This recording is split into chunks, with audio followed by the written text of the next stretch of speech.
शाळेच्या संदर्भामध्ये शिस्त आणि एकूणच बुद्धिमत्ता चाचणी अशा विविध विषयामध्ये त्यांनी आतापर्यंत ऑनलाईन असे शेकडो कार्यक्रम या ठिकाणी घेतलेले आहेत. त्यांची प्रकट मुलाखत या ठिकाणी मी घेतो आहे. मी स्वतः सतीश हानेगावे, MDRT LIC एजंट अर्थात आंतरराष्ट्रीय मानांकन प्राप्त MDRT विमा सल्लागार म्हणून मी काम करतो. सोबतच राष्ट्रीय महासचिव संत गाडगे बाबा प्रबोधन मंच आणि प्रदेश प्रवक्ता जगद्गुरु तुकोबाराय साहित्य परिषद महाराष्ट्र या दोन्ही जबाबदाऱ्या माझ्याकडे आहेत. त्या चळवळीमध्येही मी काम करतो आहे. या ठिकाणी डॉक्टर अमोलजी रावजादे यांची प्रकट मुलाखत घेत असताना त्यांनी अनेक महिन्यापासून वर्षापासून चिमणी फाउंडेशनच्या माध्यमातून आईबाबांची शाळा हा एक अत्यंत आधुनिक उपक्रम राबवलेला आहे. त्या माध्यमातून शेकडो विद्यार्थी त्यांनी घडवलेले आहेत. आणि अलीकडेच औरंगाबाद शहर या ठिकाणी त्यांनी आयुर्वेदाच्या संदर्भात विविध उपचार करता यावे, पालकांना समुपदेशन करता यावं, विद्यार्थ्यांना शिक्षणासाठी योग्य दिशा देता यावी आणि विविध आयुर्वेदिक उपचार पद्धती अगदी जापानीज अशा पद्धतीच्या उपचार पद्धती ते करत आहेत. त्यांच्या हॉस्पिटलचा उद्घाटन सोहळा अवघ्या काही दिवसामध्ये औरंगाबाद शहर या ठिकाणी संपन्न होणार आहे. तर या आजच्या मुलाखतीमध्ये मी डॉक्टर अमोलजी रावजादे सरांना मुलाखत घेत असताना मी पहिला प्रश्न विचारणार आहे की आपण जे काम करताय त्या कामाच्या पाठीमागे नेमकं काम करण्याचा आपला मूळ उद्देश काय आहे, तो उद्देश आपण लोकांसमोर प्रकट करावा, आम्हा सर्वांच्या समोर प्रकट करावा अशा प्रकारची विनंती त्यांना मी या ठिकाणी करतो आहे. नमस्कार सर. सर्वप्रथम आपलं आणि मराठा सेवा संघाचं मी आभार व्यक्त करतो की त्यांनी माझा सत्कार केला आणि मला इथे बोलण्याची संधी दिली. तुमच्या प्रश्नाचं उत्तर असं आहे की ही प्रेरणा, हे काम करण्याचं बळ, हे सगळं मला माझ्या पालकांकडून, त्यांनी आतापर्यंत केलेल्या सामाजिक कार्यामधून आणि त्यांचे मित्र म्हणजे तुमच्यासारखे जे ज्येष्ठ नागरिक किंवा सेवा करणारे सामाजिक सेवक, हे सगळ्यांकडून मला प्रेरणा मिळते. सगळ्यात महत्त्वाचं कारण की शिक्षण हे शाळेचं नसून हे आईवडिलांकडून मिळलं पाहिजे. ह्या उद्देशानं आम्ही हे काम चालू केलं, आईबाबाची शाळा. सर्वप्रथम का तर ह्या गोष्टी करण्यासाठी मुलांची कल चाचणी करणं, त्यांना समजून सांगणं, त्यांचा कल काय तपासणं आणि ह्या सगळ्या गोष्टी करण्याच्या नंतरच आपण म्हणजे या उत्तरावर पोहोचतो की मुलांना करिअर काय द्यायचं है ना. आपण काय करून घ्यायचं, मुलांकडून काय करायला लावलं पाहिजे. आपण फक्त एका घोडा रेसमध्ये चालतोय, हे पाहिजे डॉक्टर किंवा इंजिनियर, पण मुलांना सर्वसमावेशक बनवलं पाहिजे. आपण माशाला म्हणू शकत नाही की तू पळ बाबा, आहे का. ह्या छोट्या उदाहरणातून हे मला सांगायचं की काय करायचं आहे आपल्याला पुढे जाऊन. ह्याच्यातूनच मला बळ येतं की पालकांना प्रबोधन देणं आणि त्यांचं आरोग्य सुद्धा चांगलं ठेवलं पाहिजे. आमच्या आईबाबाच्या शाळेचं टॅगलाईनच आहे की आनंदी पालकच आनंदी बालक घडवू शकतात. त्याच्यामुळं आम्ही नाडी परीक्षण चालू केलं, त्याच्यावर उपचार चालू केला, थेरपी चालू केल्या आणि त्याच्यानंतर मग मुलांचं करिअर चाचणी, करिअर गायडन्स या सर्व गोष्टी चालू केल्या. चिमणी फाउंडेशनच्या माध्यमातून आदरणीय ऋषिकुमारजी रावजादे सर यांनी अनेक उपक्रम या परिसरामध्ये राबवले. आम्ही त्याच्यामध्ये सहभागी होतो आणि सर्वांनी मिळून तो उपक्रम राबवले. परंतु या चिमणी फाउंडेशनच्या माध्यमातून आईबाबांची शाळा ही शीर्षकच खूप छान आहे, बोलकार. पण गंमत अशी आहे, शाळा ही लहान मुलांची असते, शाळा ही शिक्षकांची असते, परंतु आईबाबांची शाळा ही संकल्पना खूप आगळी होती. नेमकं या संकल्पनेच्या पाठीमागे कुठला आला? आपण जेव्हा मार्केटमध्ये जातो, कोणतीही वस्तू खरेदी करतो, त्याच्यासोबत आपल्याला एक कॅटलॉग मिळतो की ही वस्तू कशी वापरायची. पण जेव्हा पालक होतो तेव्हा आपल्याला असं काहीच भेटत नाही की मुलांना कसं घडवायचं, कसं मोठं करायचं. आपण फक्त मागच्यांचे उदाहरणं घेतो आणि आपण पुढे चालत असतो. पण काळ बदलतोय. सर्व अगोदर कुटुंब एकत्र असायचे, सर्वजण आपापल्या जबाबदाऱ्या पार पडायचे. काही जणाला भ्यायचे, काही जण गोष्टी सांगायचे, काही जण आंघोळ घालायचे, काही शाळेला सोडायचे. पण आता सर्व कमी झाले, फक्त नवरा बायको मुलं. ह्याच्यामुळे ह्या गोष्टी मिळत नाहीत मुलांना. करिअर चांगलं भेटत नाही, त्यांना मार्गदर्शन भेटत नाही. सर्व गोष्टींमध्ये काही ना काही कमी पडते मुलांना. त्याच्यामुळं सर आम्हाला असं वाटलं की अगोदर आपल्याला मुलांच्या अगोदर पालकांना शिकवलं पाहिजे. पालक शिकले तर मुलं आपोआप शिकतात, कारण मुलं हे ऐकून शिकत नाहीत तर ते बघून शिकतात. त्याच्यामुळं पालक जर ज्या पद्धतीनं वागले त्या पद्धतीने मुलं आपोआप बघतील. क्या बात आहे. खूपच छान काही वेगळ्या वेगळ्या गोष्टी आपण आमच्या सर्वांच्या समोर या ठिकाणी मांडल्या. आता आपल्या या आईबाबांच्या शाळेच्या माध्यमातून आपण विविध चाचण्या घेतो. बुद्धिमत्तेची चाचणी आहे, गुणवत्तेची चाचणी आहे, व्यक्तिमत्वाची चाचणी आहे. भविष्यामध्ये तो काय होऊ शकेल, त्याची आवड निवड काय, त्याचा भविष्याचा कल काय, या सगळ्या ज्याला आपण ब्रेन मॅपिंग म्हणतो किंवा बुद्धिमापन चाचणी वगैरे म्हणतो, ह्या कशा स्वरूपात असतात आणि कोणत्या कोणत्या बुद्धिमापन चाचण्या आपण घेतो? सर्वप्रथम बायोमेट्रिक आणि सायकोमेट्रिक या 2 चाचण्या असतात. बायोमेट्रिक काय आहे, तर आपले फिंगरप्रिंट असतात, हाताचे फिंगरप्रिंट आहेत. जगामध्ये एवढ्या जणांकडं फिंगरप्रिंट आहेत, म्हणजे सगळ्यांनाकडं बोट आहेत, पण सगळ्यांमध्ये कुणाचंच आपलं म्हणजे एकसारखं नाही आहे. ह्याच्यावरच आपल्याला कळतं की आपलं वेगळेपण काय. तर ते वेगळेपण काढून या टेस्टमधून आपण सांगतो की तुमचं कल कोणत्या साईडला आहे. जेव्हा मुलं जन्माला येतात ते काहीतरी प्रतिभा घेऊन येतात. प्रतिभा घेऊन आल्यानंतर त्यांना म्हणजे आईच्या गर्भातूनच काहीतरी सगळ्यांचं वेगवेगळं टॅलेंट असतं. त्याच टॅलेंटवरून आपण सांगतो की ह्यांचं नेमकं टॅलेंट काय, त्याचा नेमका कल काय. नाईट इंटेलिजन्स आपण ऐकलं, त्या नाईट इंटेलिजन्सपैकी यांचं कोणतं इंटेलिजन्स हाय आहे, कोणतं लो आहे, कोणत्यावर त्यांना काम करायला पाहिजे, कोणत्यावर ते करिअरला पुढे डायरेक्ट जाऊ शकतात. ह्या सगळ्या गोष्टी आकलन करून त्या टेस्टमध्ये त्यांचा रिपोर्ट येतो. दुसरी सायकोमेट्रिक. सायकोमेट्रिकमध्ये क्वेश्चन आन्सरनुसार ही रिपोर्ट येते. याच्यामध्ये काय होतं की बायोमेट्रिकमध्ये काय नेचर म्हणजे नैसर्गिकरित्या त्याची बुद्धिमत्ता कशी आहे हे कळलं. सायकोमेट्रिकमध्ये नर्चर म्हणजे घडला कसं, शाळेमध्ये, समाजामध्ये, घरामध्ये कुठे कुठे कसा कसा घडला हे आपण सायकोमेट्रिकमध्ये सांगतो. हां, बायोमेट्रिक ही एकदाच करायची असते, पण सायकोमेट्रिक आपण दरवर्षी किंवा काही काळानंतर करू शकतो. त्याच्यामध्ये आपला रिझल्ट वेगळा वेगळा येऊ शकतो. आणि ह्या दोन्हीच्या वरूनच आपण आपलं करिअर ठरवलं पाहिजे. कारण नैसर्गिकरित्या आपल्याकडे काय आहे आणि आपण इथे जन्माला आल्यानंतर काय काय आत्मसात केलं त्यानुसार आपण आपलं करिअर निवडलं पाहिजे. मग पुढे जाऊन कोणते विषय घ्यायचे, कोणता सब्जेक्ट घ्यायचा, जॉब करायचा का बिझनेस करायचा, तुमचा कल कसा आहे, तुमचे स्ट्रेंथ काय आहेत, विकनेस काय आहे, तुमचा IQ किती, AQ किती, CQ किती, SQ किती, या सगळ्या गोष्टी त्याच्यामध्ये डिटेलमध्ये येतात. आणि त्यानुसार आपण म्हणजे कोणतीही गोष्ट करण्यासाठी क्लिअरिटी असणं महत्त्वाचं. त्याच्याशिवाय आपण फास्ट करू शकत नाही. आपल्याला कुठे जायचं हे कळालं तर आपण पटापटा बस पकडतो, पण आपल्याला कळलंच नाही कुठे जायचं तर ते आपण बस स्टँडवरच थांबलो. म्हणजे विद्यार्थ्याच्या जीवनात, पालकांच्या जीवनात स्पष्टता असली पाहिजे. बरोबर. त्या स्पष्टतेशिवाय आपल्याला कुठं कुठं पोहोचायचं आहे हे कळणार नाही. राईट. हे खूप चांगली अत्यंत शास्त्रीय माहिती आपण आमच्या समोर दिली. आम्हाला जे माहिती होतं शिक्षणामध्ये, अल्फ्रेड नावाचा विचारवंत असं म्हणतो की लहान मुलांना कथा सांगितल्या पाहिजे, गाणे शिकवले पाहिजे, खेळ घेतले पाहिजे.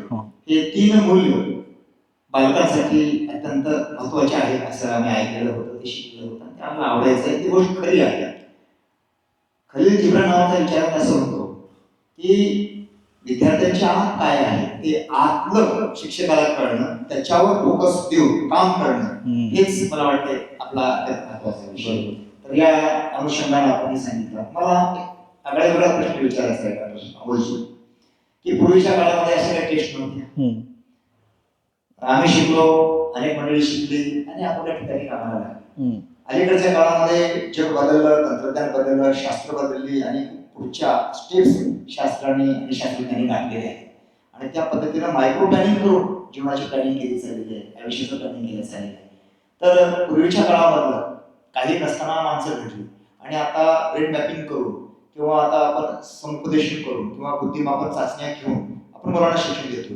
या दोन्हीमध्ये मूलभूत फरक काय आहे? छान प्रश्न आहे. याच्यावरून असं सांगू शकतो की अगोदर गुरुकुल पद्धत होती. गुरुकुल पद्धतीमध्ये आताच्या सारखा सेम सिलेबस नव्हता. गुरु हे ठरवायचे की त्या मुलाला काय शिकवायचं. आता आपण फक्त 5 पांडवाचंच होतं म्हणजे उदाहरण घेऊया. पाचही पांडवाला सेम विद्या दिलेली नाही है ना. अर्जुन होता, धनुर्धारी होता, भीम होता, गदाधारी होता, असं सगळेजण वेगवेगळे होते. याच्यावरूनच त्यांनी कल ओळखला अगोदर, हे कशात काम करू शकतात, त्यानुसार त्यांना शिक्षण दिलं. आणि त्याच्यानंतरची गोष्ट, हे कल अगोदर कसं असायचं की सगळ्या गोष्टी एक एक म्हणजे सगळे पालक करायचे. म्हणजे जसं सुतारकाम त्यांचं पिढीजात चालत आलेलं, सोनारकाम पिढीजात चालत आलेलं, शिक्षण पिढीजात चालत आलेलं. सगळेजण त्यांना एक्सपिरियन्स होता, 4-4 पिढ्यांचा, 5-5 पिढ्यांचा एक्सपिरियन्स होता. आणि ते मुलं लहानपणापासून त्यांच्या वातावरणात राहून आपोआप घडत जायचे. पण आता ते सगळं बदललं. आता प्रत्येकाला वेगवेगळं काही होऊ शकतं, पण ते त्यांच्याकडे त्याचं बेसिक नाही आहे. त्या बेसिक आपल्याला क्रिएट करायला अगोदरचं कसं चालायचं की प्रॅक्टिस मेक मॅन परफेक्ट. जन्माला आल्यापासून ते आई वडिलांसोबत आजोबांसोबत राहून राहून शिकून घ्यायचं. पण आता फक्त शाळेमध्ये आपल्याला 8 ते 9 विषय शिकवले जातात, पण ते पण थिअरी आहे, प्रॅक्टिकल नाही. त्याच्यामुळे त्यांचं कल हे स्किल डेव्हलप करण्यामध्ये असलं पाहिजे, आणि त्याच्यासाठी ह्या सगळ्या गोष्टी महत्त्वाच्या आहेत. आणि एक तुम्ही सांगितलं की गोष्ट खूप महत्त्वाची आहे आयुष्यात. आईबाबाच्या शाळेमध्ये आम्ही पालकांना दररोज एक गोष्ट पाठवतो. तर दररोज एक गोष्ट पाठवण्याचं कारण काय, की आमचं एकच तत्व आहे की मुलं घडतात फक्त गोष्टीमुळेच. का? शिवाजी महाराज बघा, त्यांना गोष्ट सांगितलं.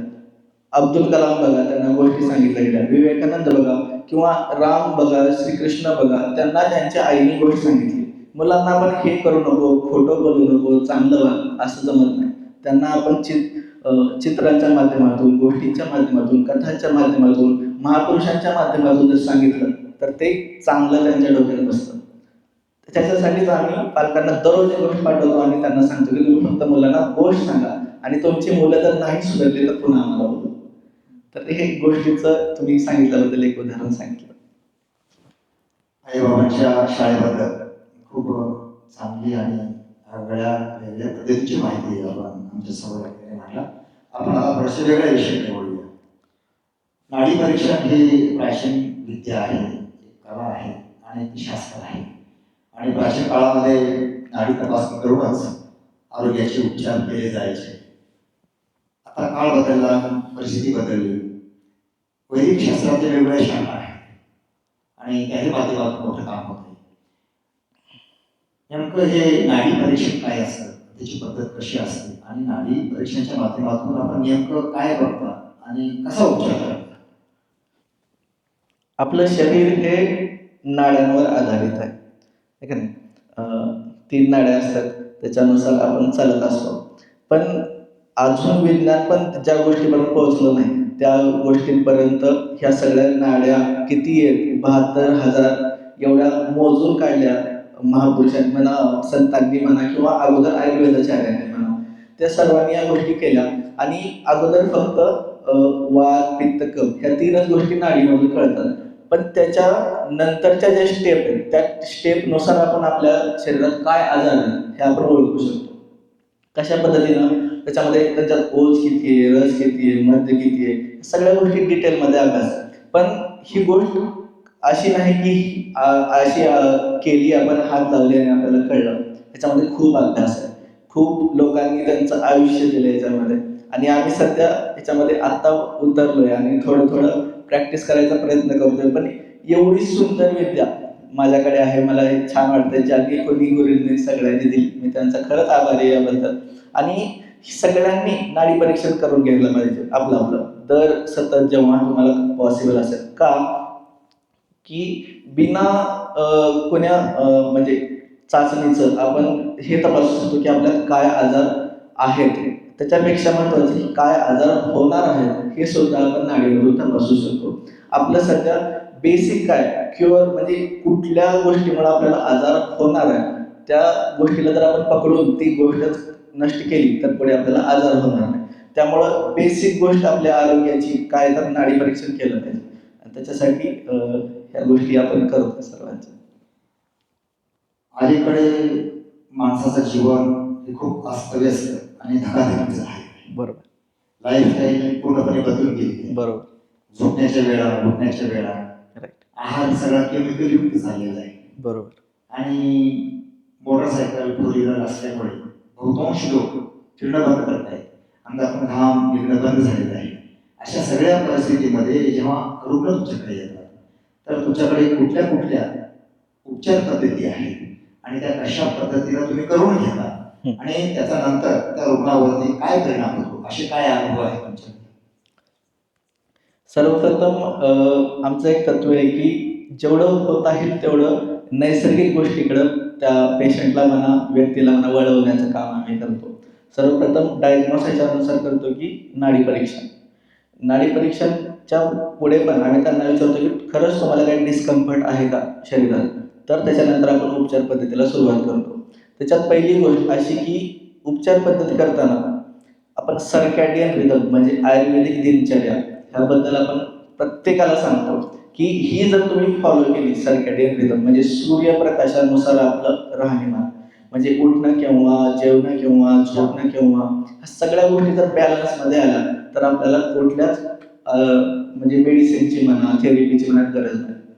तरी ह्याच्या पुढे जाऊन जर आपण केलं म्हणजे आपण सर्कॅडियन रिदम, झिरो वॉल्ट थेरपी म्हणजे जमिनीवरची आर्थिक घेणं, सूर्यप्रकाश, निसर्गामध्ये फिरणं किंवा योग, प्राणायाम, ध्यान या सगळ्या गोष्टींवर आपण त्यांचं काम करतो. पण ह्याच्यानंतरही अजून त्यांना सप्लिमेंट म्हणून सोबत म्हणून आपण काही थेरपीज आहेत आपल्याकडं. म्हणजे जापनीज रखीन हो म्हणून थेरपी आहे जी जापानीज.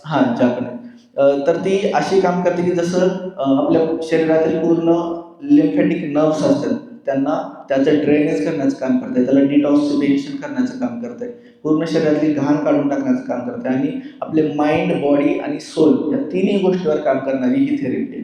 त्याच्यानंतर रेफ्लेक्सॉलॉजी आहे, ती जी आपल्या पायावरून आपल्या शरीराचे ऑर्गन्स आहेत त्यांना ॲक्टिवेट करते. ॲरिक्युलर थेरपी जे कर्णबिंदू आपण पॉईंट्स दाबून त्या ऑर्गन्सना ॲक्टिवेट करतो. त्याच्यानंतर हिप्नोथेरपी आहे. असं म्हणतात की 96% हे आजार हे मानसिक असतात आपले आणि ह्याच गोष्टीसाठी दोन गोष्टी वापरतो, एक हिप्नोथेरपी आणि एक बॅच फ्लावर रेमेडीज म्हणजे पुष्प औषधी. ह्या दोन गोष्टी आपल्या मानसिक गोष्टीवर, आपल्या मनावर काम करायचं काम करतात. ह्याच्यामध्ये का तर रिपोर्ट नॉर्मल येतात पण आजार आहे. मग ह्याच्यामध्ये काय कारण आहे तर हे वैचारिक, भावनिक, मानसिक ह्या गोष्टीचं काहीतरी त्याच्या मागे दडलेल्या गोष्टी आहेत आणि त्यानुसार त्यांच्या शरीरात आजार आहेत. मग ह्या गोष्टी आम्ही त्या हिप्नोथेरपी, पुष्प औषधीनुसार आपण त्यांना ट्रीट करण्याचं काम करतो. अशा पद्धतीचं थेरपी आहे. खूपच म्हणजे सुंदर आणि चांगली अभ्यासपूर्ण अशा प्रकारची माहिती आहे. आरोग्याच्या संदर्भामध्ये असं म्हटलं जातं की निरोगी शरीरात निरोगी मन असावं, असलं पाहिजे किंवा असतं, असं स्वामी विवेकानंद म्हणत होते. ही गोष्ट खूप चांगली आहे. परंतु बाबा आपल्यासाठी माणसाने ही व्याख्याच बदलली. ते म्हणतात की बाबा मला रोगी माणसाच्या शरीरामध्ये निरोगी मन दिसतं. बाबा आमच्या बदललेली व्याख्या आहे. म्हणजे सामाजिक कार्य करत असताना अवतीभोवती अनेक दिसणारी सुंदर चांगली माणसं असतात पण आतून आजारी असतात. मानसिक नैराश्याने, वैफल्याने, न्यूनगंडाने त्रस्त असतात. आणि आपल्याकडे भारतीय परंपरेमध्ये शेकडो वर्षापूर्वी नैसर्गिक पद्धतीने जीवन जगणारी माणसं होती. 100 वर्ष, 108 वर्ष, 10 वर्ष, 12 वर्ष जगलेली माणसं आहेत. जपान तर संपूर्ण जगामध्ये आरोग्याच्या संदर्भामध्ये टॉपवर असलेला देश आहे. बरोबर. तिथं प्रत्येक माणूस जवळपास 100 वर्षाच्या पेक्षाही जास्त जगतो. तुम्ही जे आपण म्हणाला की हवा, पाणी आणि जमीन, आकाश आणि पद्धती पंचमहाभूताचा वापर करत आपली जीवनशैली आपण बदलली पाहिजे. साधारणतः 1-2 मिनिटांमध्ये मला सांगा की आयुर्वेदानुसार आपली जीवनशैली, आपलं आरोग्य सुदृढ निरोगी करण्यासाठी साधारणतः कशी असायला पाहिजे, उठल्यापासून उठेपर्यंत आणि उठल्यापासून झोपेपर्यंत? सगळ्यात सोप्या भाषेत सांगायचं उत्तर तर सूर्याप्रमाणे चाला. सूर्य उगवला उठा, सूर्य मावळला झोपा, ह्या गोष्टी. आता याला डिटेलमध्ये कसं सांगायचं, जोपर्यंत सूर्य आहे तोपर्यंत आपल्या पोटातली अग्नी सुद्धा प्रज्वलित आहे आणि ती अग्नी जोपर्यंत प्रज्वलित आहे तोपर्यंत आपण जेवण केलं तर ते आपल्याला पचतं आणि त्याच्यानंतर जे जेवण आहे ते सगळं आपल्या शरीरात टॉक्सिन म्हणा किंवा ब्लॉकेज म्हणा किंवा कसल्याही परिस्थितीमध्ये ते सडतं, मध्येच राहतं तसं की पूर्णपणे पचन होत नाही, कारण अग्नीच नाही आहे त्याला पचवायला. आपण जर भात शिजवायचं बघितलं घरामध्ये त्याला अग्नी नसेल तर ते पचेल का? तसेच राहील. आपण त्याच्यामुळं आजार होतात. आणि हे काय करायचं आहे आपल्याला की सकाळी उठायचं आहे सूर्यप्रकाशानुसार. सकाळचं काही तासात हे ओझोन थेरपी ह्या आपण त्या टायमाला घेऊ शकतो. त्यावेळेसचं वातावरण सगळं शुद्ध असतं. त्यावेळेसची हवा जर आपण घेतली, आता हवा तर आपण झोपेत पण घेतो. मग ह्याच्यात काय बदललं? आपण जेव्हा फिरतो किंवा व्यायाम करतो तर झोपण्यापेक्षा जास्त प्रमाणात आपण ऑक्सिजन कंझ्युम करतो व्यायाम करताना किंवा फिरताना. म्हणून हे गरजेचं आहे की सकाळी आपण व्यायाम करणं आणि सकाळचं वातावरण हे पूर्ण ब्रह्मांडाचं वातावरण हे स्थिर असतं. त्याच वातावरणात जर आपण आपलं मन मेडिटेशन किंवा ध्यानामध्ये घातलं तर ते लवकर आपण ध्यानामध्ये जाऊ शकतो. हां, ह्या गोष्टी म्हणजे अन्न झालं, उठणं झालं, हे सगळ्यात महत्त्वाच्या गोष्टी. वेळेवर जेवण, सूर्य असताना आणि सूर्य असतानाच जागणं, या सगळ्यात महत्त्वाच्या गोष्टी. अमोलजी, आता तुम्ही आवडला हॉस्पिटल टाकलेलं आहे. तुम्ही अनेक प्रशिक्षण शिबिरे घेतलेले आहेत आणि कॅम्प्स घेतलेले आहेत आणि त्यांचं वेगवेगळ्या पद्धतीनं समुपदेशक म्हणून तुम्ही त्यांचं समुपदेशन केलेलं आहे. ह्या सगळ्या परिस्थितीमध्ये एक साधारण 2 मिनिटांमध्ये तुम्ही कुठले कुठले विषय हाताळता? कोणते कोणते विषय हाताळता? आता उदाहरणार्थ गांधारी विद्या आणि डिप्रेशन असे किती विषय हाताळता? हां, हे खूप डिटेलमध्ये आहे. आता थोडक्यात सांग. सांग. तर आपण आरोग्य आणि शिक्षण हे 2 प्रमुख घटक आहेत आपले. आरोग्यामध्ये नाडी परीक्षण, हिप्नोथेरपी, रिफ्लेक्सॉलॉजी, ॲल्व्हिक्युलर थेरपी, योगा, ध्यान, बॅच फ्लॉवर रेमेडी आणि नशामुक्तीसुद्धा आपण त्याच्यामध्ये करतो. आणि शैक्षणिक बाबतीमध्ये तर आपण गांधारी विद्या म्हणजे काही जण त्याला मिड ब्रेन ॲक्टिव्हेशन म्हणतात, काही जण त्याला इंट्युशन प्रोसेस म्हणतात. म्हणजे मुलांचे डोळे बंद करून सुद्धा मुलं वाचू शकतात, लिहू शकतात. त्यांचा सिक्स्थ सेन्स असतो तो ॲक्टिवेट होतो. त्याच्यामुळे त्यांची निर्णय क्षमता म्हणा, अभ्यासाची प्रगती म्हणा, एकाग्रता म्हणा, हे सगळं वाढतं. त्याच्यानंतर कल चाचण्या, सायकोमेट्रिक, बायोमेट्रिक, पर्सनॅलिटी टेस्ट, ह्या गोष्टी, पालकांची पर्सनॅलिटी टेस्ट. त्याच्यानंतर आईबाबाची शाळा, त्याच्यामध्ये आम्ही सबस्क्रिप्शननुसार त्या पालकांना गोष्टी पाठवतो. ह्या गोष्टी झाल्या. आणि मुलांचं म्हणजे ब्रेन योगा झालं, त्राटक साधना झाली, ह्या त्याच्यामध्ये आपण करून घेतो. त्यांचा योगा मुलांचा, पालकांचा दोन्ही आपण त्याच्यात करतो. आता आपल्या मुलाखतीचा शेवट या ठिकाणी आपल्याला करावायचा आहे. मी गेल्या अनेक वर्षापासून मुक्त पत्रकार म्हणून पत्रकारिता करतो. अगदी या देशाचे माजी संरक्षण मंत्री शिवराज पाटील चाकूरकर साहेबांची मुलाखत मागत घेतलेली आहे. ते कधी युट्यूबवरती येईल. गोपाळराव पाटील असतील, अनिरुद्ध जाधव असतील, माननीय व्यंकटरावजी गायकवाड साहेब असतील, जलसंपदा विभागाचे माजी सचिव म्हणून ते कार्यरत होते. अशा मोठ्या मोठ्या लोकांच्या मुलाखती घेतल्या, जे उपयोगी आहे, ज्यांची अजून जगाला नाही तशी माहिती नाही आहे, अशा लोकांचाही चांगला विषय आणि त्यांचे चांगल्या गोष्टी लोकांच्या समोर पोहोचल्या पाहिजे. म्हणून मराठा सेवा संघाच्या अंतर्गत असलेल्या जगद्गुरु तुकोबाराय साहित्य परिषदेच्या वतीने अनेक उपक्रम चालवले जातात.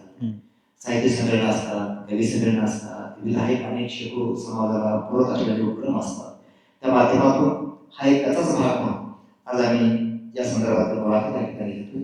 मला एक सांगा की तुमच्याकडे यायचं असेल किंवा तुमच्या आईबाबाच्या शाळेमध्ये आम्हाला प्रवेश घ्यायचा असेल, आमचं वय 25 असेल, 50 असेल, 60 असेल, तरी आम्हाला तुमच्या शाळेत जर प्रवेश घ्यायचा असेल किंवा तुमच्याकडे आयुर्वेदिक उपचार आम्हाला घ्यायचे असतील, वेगवेगळ्या थेरपी तुमच्याकडे जर आम्हाला घ्यायचं असेल तर त्याची पद्धत काय?